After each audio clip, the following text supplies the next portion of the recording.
Sir మాది గ్రామం సర్నేంగూడెం మండలం రామన్నపేట జిల్లా యాదాద్రి భువనగిరి. నా పేరు నర్రా అనిత, నా భర్త పేరు శ్రీనివాసు. మాది ఏంటంటే దాదాపు మేము ఒక పేద కుటుంబం. నా భర్త కాంప్రెషన్ బండి మిషని జేసీపీ డ్రైవరు. ఇక్కడ మాకు పనులు లేక చాలా ఇబ్బంది పడుతున్నాం. ఇద్దరు పిల్లలు, ఇద్దరు అబ్బాయిలు ఉంటే చదివించుకోలేక ఒకరిని చదివించుకుంటున్నా, ఒకరికి కూడా ఫీజు కట్టలేకపోతున్నా. అలాంటి పరిస్థితిలో ఉన్న దీనమైన స్థితిలో ఒక అందమైన పొద్దున లేచి పప్పుచారు అన్నం 3 పూటల అన్నం తిని 2 పూట్ల కాఫీ తాగి టీవీ చూసుకుంటూ ఉండే నా జీవితంలోకి ఒక అలజడి మొదలైంది సార్. ఇది నా భర్త పేరు మీద ఉన్న ఒక ల్యాండ్ 300 గజాల స్థలం, ఇల్లు స్థలం ఇది. ఈ స్థలం అమ్మమని ముగ్గురు రౌడీ సీటర్లు ఎమ్మడి పడ్డారు. అందులో నెంబర్ 1 మా ఊరోళ్ళే. ఒకటేంటంటే మా మామ తాగుబోతాడు, మా బావ రౌడీ క్రిమినల్, ఇంకొకటి ఎవరు ఆ ఊర్లో రాజకీయం నడతాడంట. రమణపేట పోలీస్ స్టేషన్లో బాగా కేసులు ఉన్నాయి. ఆయన పేరు నర్రా పరశురాములు, తండ్రి పేరు ఇద్దయ్య. వీళ్ళందరూ కలిసి బాగా టార్చర్ పెడతాడు. వీళ్ళకి మాఫియా గ్యాంగ్తో సంబంధం ఉందంట. అమ్మమ్మని మాఫియాతో లింక్ ఉందంట వాళ్ళకు. మేము ఎవరి జోలు పోం కాబట్టి మేము ఇక్కడ ఎల్లమ్మ బండలు ఉంటాము, కేపీహెచ్పి పక్కన. అదే మా బతుకు. 2 పిల్లలు గవర్నమెంట్ స్కూల్ పంపించుకుంటా ఉండేటని, ఇక ప్రైవేట్లో వేస్తే కూడా ఫీజులు కట్టలేని దీనమైన స్థితి. ఇది 4 సంవత్సరాల కింద రిజిస్ట్రేషన్ అయిన స్థలం. అమ్మమ్మ అంటే 4 సంవత్సరాల నుంచి వేధిస్తున్న సంగతి నాకు తెలియకుండా నా భర్త చూసుకున్నాడు. నేను అమ్మను, నాకు 2 కొడుకులు అని చెప్పారు. అమ్మను అందుకు 10 మందిలో పెట్టారు, 10,000 కూడా చూసుకోరు. అయినా సరే అమ్మమని అంటే అమ్మను ఇది ఆని స్థలం రిజిస్ట్రేషన్ పేపర్లతో సహా తీసుకొచ్చిండు కదా అని చెప్పాక ఆ కోపం మీద ఇంత పెద్ద బండరాయితో కొట్టిండు. ఎట్లా పడితే అట్లా భార్య భర్త, ఆ వెంకటేష్ అనే భార్య, వెంకటేష్ ఆయన కొడుకు శ్రావణు, వినోద, పరశురాములు, నర్రచంద్రయ్య, ఈ 5గురు కొట్టారు సార్. ఇలా నా భర్తని అది కొట్టిన పేపర్లు చూడండి సార్. ఇగో ఇలా కొట్టారు, నా భర్తని ఇలా కొట్టారు. కొడితే ఇంత పెద్ద దెబ్బ తాకి స్పృహ తప్పి కింద పడిపోయాడు. పడిపోతే కూడా ఆ రోజు దగ్గరికి ఎవరిని రానిసలు వాళ్ళు రౌడీ షీటర్ అని ఊరు మొత్తం అక్కడే ఉన్నారు. మీరు పోలీస్ కంప్లైంట్ ఏమన్నా ఇవ్వలేదా? ఇచ్చిన ఇదే బాధలో తీసుకుపోయి రమణపేట పిఎస్కి ఇస్తే వాళ్ళు ఏం చేశారంటే తీసుకుపోయారు గవర్నమెంట్ హాస్పిటల్, కుట్లేపించారు. కుట్లేపించి ఇది ఇంకా బ్లడ్ ఆగుతలేదని అదే అంబులెన్స్లో మళ్ళీ నల్లగొండ గుల్లగొండ హాస్పిటల్కి తీసుకెళ్ళారంట. దానికి సంబంధించిన పేపర్లు, ఇగో ప్రైవేట్ హాస్పిటల్కి సంబంధించిన పేపర్లు, ఇగో ఇవన్నీ ఉన్నాయి. 3 రోజులైనా ఇంతవరకు ఏది ఎఫ్ఐఆర్ బుక్ కాలేదని అడితే అతనికి పరశురాములకు, వెంకటేష్కు, చంద్రయ్యకు బాగా వాళ్ళ వెనకాల పలుకుబడి ఉందంట. ఆ పలుకుబడి బట్టే బయట నుంచి ఫోన్లు వస్తున్నాయి, అరెస్ట్ చేయొద్దు, ఎఫ్ఐఆర్ కాకూడదని బెదిరిస్తున్నారట. ఇదే విషయానికి 3-4 రోజులైనా ఎఫ్ఐఆర్ కాకపోయేసరికి చౌటుపల్లి ఏఎస్పీ సార్ మధుసూదన్ రెడ్డి సార్కి పోయినా, అతనికి అడిగిపోతే బంగారం అతను ఇవన్నీ తీసుకుపోయి దెబ్బలు ఇవన్నీ చూసుకొని ఫోటోలు వీడియోలు అన్నీ తీసుకుపోయినా చూసిండు ఆ సార్. ఇమీడియట్గా ఎఫ్ఐఆర్ బుక్ చేయి, లేకపోతే బాగుండదని ఆ సార్ ఫోన్ చేసి ఒక్క ఫోన్ కాల్తోని ఆ కొట్టిన కేసు రిజిస్ట్రేషన్ అయింది. ఆ కొట్టినాక 3 రోజులకు రిటర్న్ తీసుకొచ్చి ప్రైవేట్ హాస్పిటల్కి అంబులెన్స్కి తీసుకెళ్ళి హైదరాబాద్ రామ్దేవ్ హాస్పిటల్లో జాయిన్ చేసిన. ఒక వారం రోజులు ఉన్న, మళ్ళీ వారం రోజులు ఉంటే ఇంటికి గవర్నమెంట్లో తక్కువ కాకపోయేసరికి ప్రైవేట్కి తీసుకెళ్ళి పుస్తల తాడు కుదోబెట్టి మరీ పెట్టాను. కోలుకుంటుంటే 3 రోజుల తర్వాత సర్నేంగూడెం తీసుకొస్తే ఎస్ఐ మల్లయ్య గారు వచ్చాడు 2 కానిస్టేబుల్ పట్టుకొని. నేను ఎవరైతే కొట్టినని చెప్పామో అతని మీద చెయ్యేసి సెకండ్ ఇచ్చి ఫోటో దిగిపోతుండు. ఎవరు? రామన్నపేట ఎస్ఐ మల్లయ్య గారు. ఇది సార్ ఇట్లా కొట్టిన కంప్లీట్ అయితే ఎఫ్ఐఆర్ బుక్ చేయకపోయింది కాక సెకండ్ ఇచ్చి ఛాయ్ తాగి ఫోటో దిగిపోతురు సార్ అని చెప్పిన. అదేంటి సార్ అని అదే దానికోసం కూడా Madhusudan Reddy sir ASP sir phone చేసి అడిగాడు. ఒక అమ్మాయి కొట్టిందని వస్తే నువ్వెందుకు సెకండ్ ఇచ్చి అట్లా చేస్తారని సిఐకి ఫోన్ చేసిండు. సిఐకి ఫోన్ చేస్తే అప్పుడు ఏమి నిర్ణయం తీసుకుంటాను. మేము ఇట్లా వెళ్ళినాం. తెల్లారేసరికి నువ్వు రేపు పో అమ్మా, నేను సిఐ గారితో మాట్లాడి మీ ఆయన హాస్పిటల్ అడ్మిట్ చేసి రేపురా సిఐ గారికి నేను మాట్లాడాను, వెంటనే కేసు స్ట్రాంగ్గా చేస్తాడని అన్న. కేసు ఏమని చేసిర్రు అని అడిగిండు ఎస్ఐ మధుసూదన్ రెడ్డి. కింద పడి తలకాయకు దెబ్బ తాకింది, కళ్ళు తిరిగి పడ్డాడని, కానీ కొట్టినని రాస్తలేడు. కొట్టిననే రాయి, ఆమె ఎన్ని పేర్లు ఇస్తే అన్ని పేర్లు తీసుకొని నేను 5 పేర్లు రాసి క్లియర్గా రాసి ఆడబెట్టి వచ్చిన సార్. ఈ ఎఫ్ఐఆర్లో కూడా మోసం ఉంది సార్. ఇప్పుడు నీకు ఎఫ్ఐఆర్ ఏదో పెట్టింది సార్. ఇగో ఇగో ఎఫ్ఐఆర్లా 5 పేరు రాసిన క్షుణ్ణంగా. నేను 3 రోజుల తర్వాత రిటర్న్ వచ్చి సిఐ గారికి పోతామనేసరికి మీ ఇంట్లో నువ్వు ఏ గుంట కోసం అయితే నీ భర్తను కొట్టారో, ఏ స్థలం కోసం మీకు తెలియకుండా డ్రైనేజ్ కాలువ తీసేసారు, అది కూడా ఎందుకు తీసినామని 3 రోజులు ఆపితే ఏమంటున్నట్ట, మాకు రామన్నపేట సిఐ గారు వెంకటేష్, ఎస్ఐ గారు మళ్ళీ వాళ్ళ సపోర్ట్ బట్టే తీసినామని చెప్పారు. ఊరు మొత్తం అదే సాక్ష్యం ఇచ్చారు. అట్లెట్లా ఇస్తారు అన్నాక నీ పేపర్లు జిరాక్స్ లేవంటగా, నీ పేరు మీద రిజిస్ట్రేషన్ కాదు, రామన్నపేట సిఐ గారికి అడిగిపోయి అడిగితే నీ పేపర్లు లేవంట కదా అని, ఇదిగో సార్ నా ల్యాండ్ పేపర్లు అన్నాక అప్పుడు కేసు తీసుకుని అప్పుడు కూడా తీసుకోలే 4 రోజులు బట్టి. సార్ మీరు చెప్పినట్టు పేపర్లు ఇచ్చిన కొట్టింది కాక ఇప్పుడు గుంట కూడా తీశారంటే అప్పుడు మళ్ళీ అదే ఏఎస్పీ సార్ ఫోన్ చేస్తే తప్ప మళ్ళీ కేసు తీసుకోలేదు. ఇప్పుడు ఎన్ని కేసులు పెట్టారు వాళ్ళ మీద, మీరు ఎన్ని ఎఫ్ఐఆర్లు అయినాయి? 2 ఎఫ్ఐఆర్లు అయినాయి. ఇవన్నీ చేస్తే ఇంతవరకు ఏ యాక్షన్ తీసుకోలేము. ఇంకోటి మెయిన్ సంగతి ఏంటి, ఇప్పుడు నువ్వు కేసు పెట్టకుండా రిటర్న్ వాపస్ తీసుకుంటావా, తీసుకో, లేదు అంటే నీ భర్త మీద నీ కొడుకుల మీద రిటర్న్ కేసు పెడతా. ఏమని పెడతారు సార్ అని అడిగిన, ఏమని పెడతారంటే ఏళ్ళు ఇరిగినాయో, కాలు ఇరిగినాయో, పన్ను ఇరిగిందో ఏదో ఒకటి పెడతా అన్నారు. ఎవరంటారు వాపస్ తీసుకోమని, ఎవరన్నారు కేసు వాపస్ తీసుకోమని? మాది హెడ్ కానిస్టేబుల్ జానీ, ఇంకొక కానిస్టేబుల్ పేరు రమణ, వాళ్ళందరూ మా సిఐ గారు మా ఎస్ఐ గారు చెప్పారు కేసు వాపస్ తీసుకున్నారు. తీసుకోపోతే నీ కొడుకుల మీద నీ భర్త మీద పెడతారని చెప్పారు. వాళ్ళు ఎందుకు కేసు వాపస్ తీసుకోమంటారు? నిన్ను ఎందుకు వాపస్ తీసుకోన్నారని నాకు కూడా తెలియదు సార్. ఎందుకు వాళ్ళు పెద్ద పలుకుబడి ఉండరు. వాళ్ళు ఎందుకు వాపస్ తీసుకున్నారంటే వాళ్ళ ద్వారా 4 లక్షలు ముట్టినాయట. 4 లక్షల రూపాయలు అంటే తినడానికి కంట్రోల్ బియ్యం 2 లక్షల రూపాయలు ఎక్కడి నుంచి దేని సార్ చెప్పు ఒక్క మాట. 4 లక్షలు ఇస్తే ఇప్పుడు వాళ్ళ మీద మర్డర్ కేసు బుక్ చేస్తారు, లేకపోతే చెయ్యం. మీ భర్తను కొట్టిన కేసు కూడా ఉండదు. అలా ఎంతమంది పేర్లు తీసినా అలా అందరి పేర్లు తీసేది కొందరే అని. నిజంగానే అలా 5 ఇలా 5 ఉంటే ఇద్దరిద్దరిని తీసేసి అది కూడా లైట్ కేసు పెట్టిరంట. ఇప్పుడు 5 లక్షలు 4 లక్షలు ఇస్తానో ఇచ్చి, లేకపోతే రిటర్న్ నీ భర్త మీద నీ కొడుకుల మీద కేసు పెడతాను.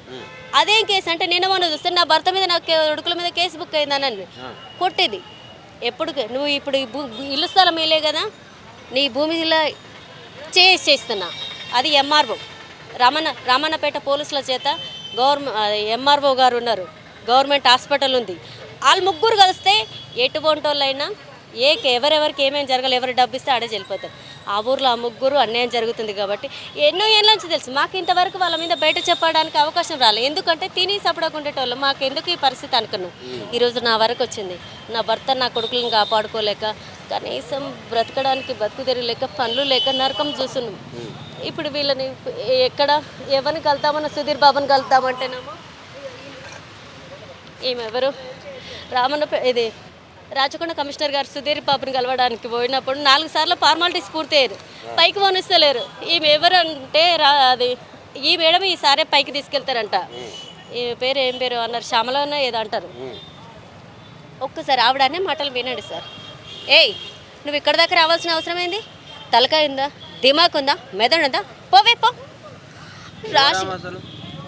అది రాచకొండ కమిషనర్ కాడ ఉన్న కింద ఫార్మాలిటీస్ పూర్తి చేసుకొని తీసుకుపోయే మేడం అంటే ఈయన ఆ సార్తో చెవికాడ ఫోన్ పెట్టుకొని సిఐ గారు ఈవిడ ఇక్కడికి వచ్చింది అనిత గారు అంట, ఇట్లంట అట్లా అంట అని ఎగతాలు ఈయన చేస్తాడు. ఈయన ఎగతాలు చేస్తే ఈమె తిడుతుంది. 3 రోజులు పోతే ఇక్కడ DSP office Bhuvanagiri rural police station. ఎందుకంటే ఈ సాక్ష్యాలు ఎందుకు తీసుకున్నంటే నేను చిన్నప్పటి నుంచి పెద్ద ఫోన్ ఎప్పుడు వాళ్ళే సార్, చిన్న ఫోన్ ఉండేది. నా పెళ్లి రోజు గిఫ్ట్గా మొన్న మే నెలలో నాకు భర్త ఒక ఫోన్ కొనిచ్చిండు. ఆ ఫోన్ ఈరోజు నా భర్తను కాపాడుకోవడానికి, ఫోటోలు తీసుకొని కాపాడడానికి సాక్ష్యాలన్నీ డిలీట్ చేసిండు. ఎస్ఐ గారు తీసుకుని కొట్టిండు, నా భర్తను ఎట్లా కొట్టిండు, ఎట్లా తీసిండు అని ఫోటోలు వీడియోలు తీస్తే ఒకసారి చూసిస్తే మేడం అని తీసుకున్నాను. టక్క డిలీట్ చేసారు రామన్నపేట పోలీసులు. మరి ఇప్పుడు ప్రజాభవన్ దాకా వచ్చిర్రు, ఏమంటారు లోపల? ఏమంటారు అంటే ఆయనతో ఫస్ట్ ఇది ఒకటి చూడండి సార్, ఈవిడెవరు డిఎస్పీ ఆఫీస్లో ఉన్నాయమే, బయటకు చూపా సార్ వస్తే పిలుస్తా అని 3 సార్లు వాపసు పంపింది. నేను రాసిన కంప్లైంట్ కూడా 4 రోజుల తర్వాత అవుతా కూడా అదే టేబుల్ మీద ఉంది సార్, వర్క్ చెన్నైలో. ఇక ఇది చూడు, ఇది ఆ కమిషనర్ ఆఫీసర్ రాచకొండ కమిషనర్ ఆఫీస్లో ఉన్నది. ఇది ఏంటంటే సార్ అసలు విషయం రాచకొండ కమిషనర్ దాకా పోయినామని ఒక్క ఫోటో తీసుకుని అంటారు కదా. ఇవి కమిషనర్ ఆఫీస్కి రాచకొండ కమిషనర్ గారికి అడిగి పోయిన ఫినిష్ లెటర్ ఒక్కొక్కరు ఒక్కొక్క డేటు 1 2 2 ఇక 3 4 6 సార్లు పోతే ఒక్కసారి కలమనిచ్చి వాళ్ళు మనకు మాట్లాడే ఛాన్స్ కూడా ఇవ్వలేరు. ఇప్పుడు మొన్న ఏది లక్డీ కప్పుల్లో ఉన్న డీజీపీకి అడిగిపోతే అక్కడే కూర్చోబెడతారు. సార్ లేని నెల రోజుల దగ్గర రానని వారం రోజులలో 4 సార్లు పోయినా డీజీపీ ఆఫీస్ కాడికి. ఇప్పుడు ఫైనల్గా నువ్వు ఏం కోరుకుంటున్నావు? ఇప్పుడు ప్రజాభవన్ దాకా వచ్చినావు, లోపల ఎవరిని కలిసినావు, ఏమి ఇచ్చినావు? చిన్నారెడ్డి సార్ని కలిసిన, ఇది ఇచ్చా, అక్కడ ఆ ల్యాండ్కి సంబంధించినవి అన్నీ ఇచ్చేసి ఇట్లా ఫోన్ చేయించిన, ఏది ఎంఆర్ఓకు ఫోన్ చేసి ఆ అమ్మాయి కూడా అన్యాయం కావద్దు కదా లాక్ పెట్టండి అని చెప్పిండు చిన్నారెడ్డి సార్. దానికి తోడు మీ సంతకం కూడా కావాలి సార్ అంటే ఈడ పేరు రాసి అది ముద్ర వేసి ఇచ్చిండు.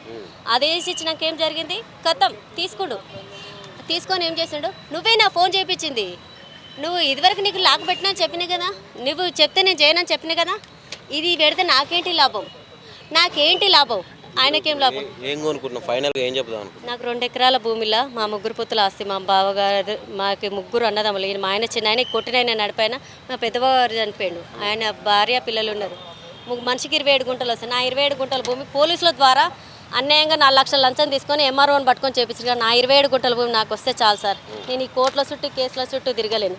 ఇంకోటి ఏంటంటే ఇవన్నీ నా గుంటకు నేను గుడిపోయడానికి పోతే ఇప్పుడు మంత్రాలు చేసినాం అంటారు, అవేవో చేస్తాను, నువ్వు వీడికి వస్తే లేని బదనాములు పెడతాం, మంత్రాలు చేసినాం అంటావు, కొడతాం తిడతాం, మళ్ళీ మేమే ఇన్ని మంత్రాలు చేసినామని బెదిరిస్తాం అంటాం. అయ్యో పరువు నష్టం కదా, ఎందుకు సార్ దీనికి ఏంటి సంబంధం అంటే ఇది కేసు రాసి ఫైల్ పెన్ డ్రైవ్లో నిప్పించు, నాకు తిట్టిన మాటలు సాక్ష్యం కావాలండి, ఫోన్లో రికార్డింగ్ చేసిన ఆ వీడియోలు అది పెన్ డ్రైవ్లో పెట్టించి ఇదంతా చేసేస్తే ఇంత ఏ యాక్షన్ తీసుకుంది. 2 నెలల నుంచి తిరిగితే ప్రజాభవన్కి వచ్చినాక నిన్నగాక మొన్న ఈ వారంలో 2 ఎఫ్ఐఆర్లు చేశారు, వాళ్ళ మీద ఏ యాక్షన్ తీసుకు. ఇప్పుడు కూడా నాకు బెదిరింపు కాల్ వస్తున్నాయి. ఏది ఇంకొక విషయం, ఈ ఎస్ఐ గారు కింద ఉంటారు చూడు, ఎవరు ఏఎస్పీ సురేంద్ర బెదిరిస్తుడే, constable Jani head constable sir అంటే నేను కానిస్టేబుల్ హెడ్ కానిస్టేబుల్, ఆయన ఫోన్ చెప్పించి దసరా మామూలు ఆడుతాడు, దీపావళి మామూలు ఆడుతాడు, మాకేమైనా ఉందా మేడం అని అడుగుతాడు. ఏమో కావాలంటే ఆయనకు ఏముంది అంటే ఏం కావాలి సార్ అంటే ఏదో అంటాడు.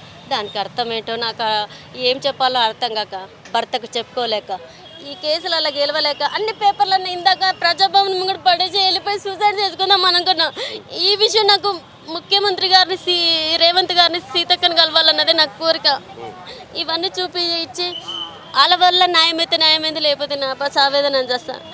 ఇన్ని చెట్లు తిరుగుతున్నా, రాచకొండకు పోతున్నాయి, భువనగిరికి పోతున్నాయి 2-3 సార్లు. ఇక్కడ డీజీపీ సార్ అదే సీఎం కింద ఉంటాడంట కదా లక్డీ కప్పులం, ఆయన కడుగుతూ ఒకసారి కలిసి నేను ఎవరికి తెల్లారిపోయి కలవమ్మా ఎవరిని రాచకొండ కమిషనర్ గారికి నేను గట్టిగా చెప్తా అని చెప్పాడు. తెల్లారిపోతే వీళ్ళు మళ్ళీ పైకి పోనీలే. కాదు సార్, అందరికీ ఎవరికి వాళ్ళే రిలేషన్ ఉన్నారు, వాళ్ళే చుట్టాలు ఉన్నారు. సీఎం కాడికి పోవాలన్నది ఒకటే నా కోరిక, నా బాధ. సీఎం రేవంత్ గారికి సీతక్కకు తెలియాలన్నది ఒక్కటే కోరిక. నేను ఈ బాధలు ఇట్లా చాలు సార్. తాడు లేదు, పుస్తకం కూడా మార్వాడ్ షాప్లో కుదపెట్టిన, చెవులకు కమ్మలు లేవు. నేను ఒక డయాబెట్ పేషెంట్ని, నా పరిస్థితి చాలా తీవ్రంగా. నా భర్తకి దెబ్బలు తాకినందుకు మెడలు వాసి, దానికి తోడు షుగర్ అటాక్ అయింది, బీపీ అటాక్ అయింది, మెడ నరాలు వంగుతున్నాయి. ప్రైవేట్ హాస్పిటల్ అయితే 2 లక్షలు అడుగుతారు, నా దగ్గర డబ్బులు కూడా లేవు. ఇంటి పేపర్లు కుదపెట్టుకుందామన్నా ఇంటికి పోతే బెదిరిస్తున్నారు. ఇప్పటికీ ఇంటికి వస్తే కొడతాం తిడతాం, ప్రాణ భయం ఉంది. అతను ఒక్క విషయం, ఈ ఊర్లో కానీ ఏ ఊర్లో కానీ డ్రగ్స్ మాఫియా అంటే ఎవరైనా పట్టించుకోడు. మా ఊర్లో ఇప్పుడు నేను చెప్పిన ఇప్పుడు నా భర్తను కొట్టిన వాళ్ళు ఒక క్రిమినల్స్ రమణపేట పోలీస్ స్టేషన్లో చాలా కేసులు ఉన్నాయి వాళ్ళ మీద. డ్రగ్స్ మాఫియా చెప్పిన మాట ఎట్లా తీసుకుంటారని భువనగిరి డీజీపీ అంటే మేము డ్రగ్స్ అయినా తీసుకుంటాం, క్రిమినల్ అయినా తీసుకుంటాం, ఎవరు వాంగ్మూలం అయినా తీసుకుంటాం అని నిర్లక్ష్యంగా మాట్లాడుతున్నాడు. ఇదే మళ్ళీ ఆయన కంటే తక్కువ స్థాయిలో ఉన్న ఏఎస్పీ సార్ అంత అట్లా మాట్లాడలే. ఇంతవరకు మేము ఇంకా బ్రతుకున్నామంటే ఎక్కడో ఒక చోట న్యాయం ఉందంటే ఒక చౌటుపల్లి ఏఎస్పీ మధుసూదన్ రెడ్డి సార్ తప్ప ఇంకా మమ్మల్ని. ఇంకొక విషయం సార్, ఇప్పుడు ఆ ఇంట్లోనే చౌటుపల్లి ఏఎస్పీ సార్ పక్క పొట్టు కూడా కిరణ్ అంట, ఆ ముంగటి రూమ్లో ఉంటాడు. ఆయన కూడా ఇమీడియట్గా నవ్వుకుంటే ఎగతాలుగా రమణపేట పోలీసులో ఫోన్ చేసి చెప్తాడు. ఈమె మళ్ళీ పేపర్లు పట్టుకొని వచ్చింది సార్ని కలవడానికి. మహేశ్వరి అనే ఒక లేడీ కానిస్టేబుల్ ఉంటుంది, ఈమె ఆయన కలిసి ఇద్దరు నవ్వుతారు. నాకు మొత్తానికి ఒక పోలీసులు కూడా మీ పట్ల ఇట్లాంటి వ్యవహరిస్తున్నారు, మాకు న్యాయం కావాలని చెప్తున్నావు. అదే కదా, ఈ పోలీసుల వలన లంచం ఉంటేనే పోలీసులు పనిచేస్తారు, లంచం లేని పనిచేయరు. ఒక గవర్నమెంట్ ఎంప్లాయీలకు లంచం ఎందుకు వెళ్ళదు సార్? ఇవన్నీ ఎందుకు గవర్నమెంట్. నా భర్త ప్రైవేట్ హాస్పిటల్కి స్లిప్పే కాకుండా ఇగో ఈ ప్రైవేట్ హాస్పిటల్ ఒకసారి ఇది కూడా ఫైల్ తీరు సార్, ఎటువంటి మెడిసిన్స్ తలకాయ వలగొట్టినందుకు. ఇట్లా ఇంకా గవర్నమెంట్కి సంబంధించి ఆయనకు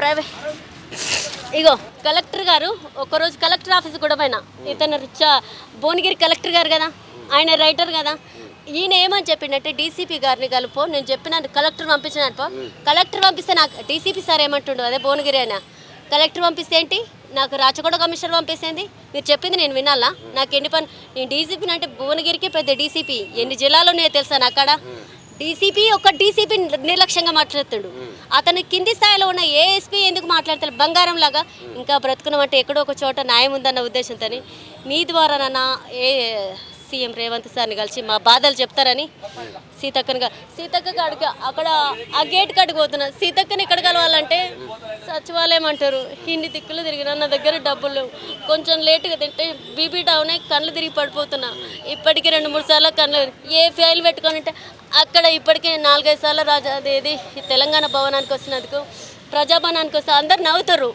ఇందాక అందుకే నేను సూసైడ్ చేసుకుంటాను పరిగెత్తిన, లేకపోతే పరిగెత్తిపోతున్నా, వాళ్ళు కూడా గిన్నిసార్లు పేపర్లు పట్టుకొని వస్తారు, ఇది భూమికి తాలూకు లిస్టు అన్ని టేషన్లు, లంచం ఉంటే పని, లేకపోతే సీఎం గారు తీసుకోలేరు, నా మ్యాటర్ ఆయన వరకు తీసుకెళ్ళి నాకు కూడా న్యాయం జరగాలని నేను కోరుకుంటున్నాను, ఇదే నాకు కావాల్సింది ప్లీజ్, ఇది ఇంకేం చేయలేను. సీతక్క కాడికి పోవాలన్నా నా మ్యాటర్ వేరే